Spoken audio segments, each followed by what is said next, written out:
Merienda tayo. Hala, sino nagpindot? Lugaw lang. Sino nagpindot? Ako bakit? Wala man na. Kain naman ng kain. Sige lang kain. Hala, sige kain. Sige lang tulog. Sige lang higa. Yan ang sabi nila. Oo, sige lang higa. Pero ako, hindi ako nakakatulog. Naghihiga lang ako. Alam mo ba naman maglakad ako ng tanghali? Nakainit-init ng tanghaling tapat. Diba, Bibi?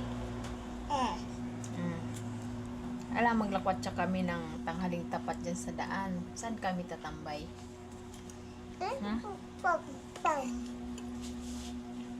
Talaga yung karamihan ng sinasabi ng iba na kapag buntis ka, hindi ka na pwede magupo, maghiga, matulog, kumain ng kung ano-ano. Kung ano ang sinasabi nilang mga bawal-bawal na yan. Pang-aanak ka. Yung pala, depende yan sa sitwasyon mo. Kung pinagbawalan ka ng doktor mo, yun ang susundin mo. Hindi yung sinasabi ng iba dyan. Parang hindi rin nakakaranas na magbuntis. Kung ano yung mga pakiramdam.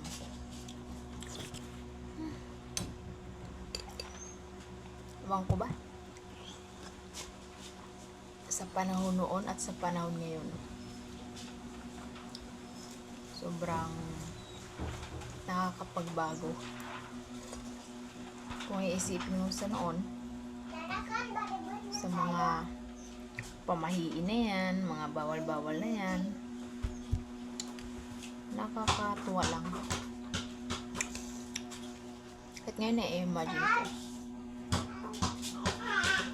Naalala ko pa rin.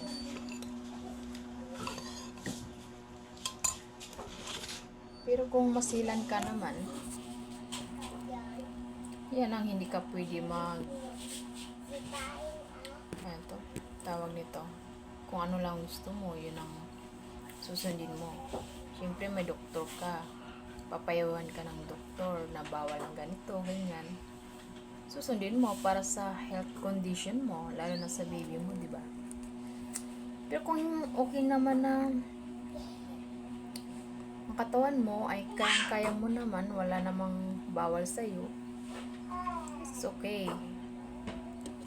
Sabi nga ng doktor, pwede naman pala matulog ang buntis. Pero, hindi naman siguro matutulog ka ng 5 oras sa maghapon. So, hindi na yun pwede. Siguro, pinakamatagal siguro 1 hour. Pwede na. Hindi naman bawal yung matulog. Kahit mag-idlip ka, pwede. Basta wag lang maghapon ang tulog mo. Yun ay nakakasama na sa health mo. Sa pagkain naman, kung may mga allergy ka, yun ang hindi mo dapat kainin. Para yun sa condition mo rin, lalo na sa baby. So, pag bawal talaga. Kasi ako noon, sa mga pagkain, pinagbabawalan pa rin ako. Yung mga pagkain na hindi pinapakain sa akin, gusto kong kainin yan. Lalo na yung mga kinilaw. Yan, bawal yan. Hindi ka pwede magkain yan ng mga kinilaw na yan. Bawal daw yan sa buntis. Sige, okay lang. Kasi hindi ko naman talaga alam noon kung ano ngayon.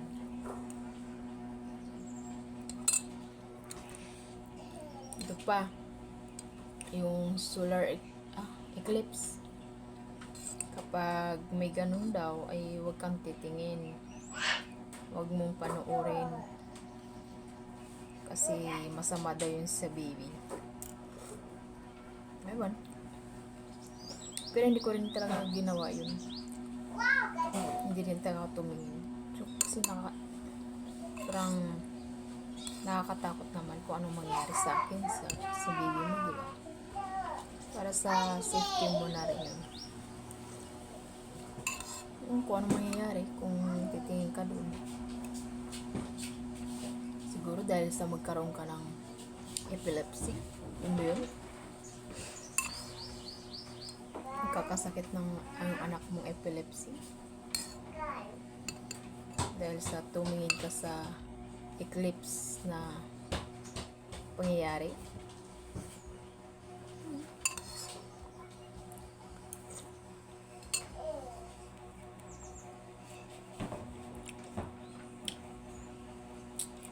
Tapos, sabi na iba, maglakad-lakad ka rin, hindi yung nasa bahay ka lang, hindi yung laging nakaupo ka. Kung alam nyo lang, kung kahit nasa bahay ako, nag-exercise din ako. Nagtalon-talon pa nga. Diba?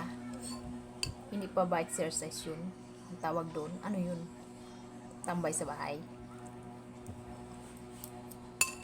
Naiinis talaga ako. Kung hindi ako naglalakad, kahit nasa bahay ako, nag-exercise po ako. Gumagalaw yung katawan ko. Nagtatalon pa nga ako, sobrang buka ka pa nga eh. Nagabuka ka pa nga ako ng tulo-tulo.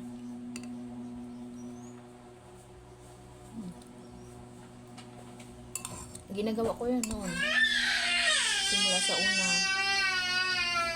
Kahit ngayon, malapit na ako mga, gagawin ko pa rin yun. Para naman hindi maano yung katawan ko. Yung sige lang kaupo.